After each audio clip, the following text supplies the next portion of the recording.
വെള്ളത്തിൽ പോവുക ഞാൻ എവിടേക്കാ പോണേ എനിക്ക് ഓർമ്മയില്ല. ഞാൻ നീന്തി വന്നു പിടിച്ച് കയറാൻ. അങ്ങനെ കേറി കേറി ഇങ്ങനെ പോയപ്പോ അവിടെ ആന മൂന്നെണ്ണം ഉണ്ട്. അതിലൊരു കവുങ്ങിന്റെ മരം ഉണ്ടായി. ആ മരത്തിനെ കെട്ടിപ്പിടിച്ചിട്ട് ഞാൻ ഈ ആനന്റെ മുഖത്ത് നോക്കിയിട്ട് പറഞ്ഞു, ഒരു കൊമ്പനാണ്. ആന ഇങ്ങനെ എന്നെ നോക്കി ഇങ്ങനെ ഉണ്ടാവും ചെവിയാട്ടി നിൽക്കുന്നുണ്ട്. അപ്പൊ ഞാൻ പറഞ്ഞ്, ഞങ്ങള് വലിയ ദുരിതത്തിൽ നിന്നാണ് രക്ഷപ്പെട്ട് വരുന്നത്. നിനക്ക് നല്ല മനസ്സുണ്ടെങ്കിൽ ആരെങ്കിലും വന്ന് ഞങ്ങളെ രക്ഷിക്കട്ടെ, എന്നെ ഒന്നും ചെയ്യരുത് എന്ന് എന്റെ കുട്ടിനെയും പറഞ്ഞത്. ആനിങ്ങനെ നോക്കി രണ്ട് കണ്ണു കൂടി ഇങ്ങനെ വെള്ളം വരിക.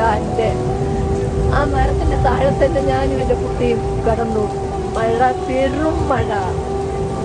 രാത്രി 1:30 സംഭവിച്ചിട്ട് 6 മണി വരെ രാവിലെ ആ മരത്തിന്റെ താഴെ ഞങ്ങൾ കിടന്നു. ഞങ്ങൾ അടുത്തുനിന്ന് മാറിയിട്ടില്ല.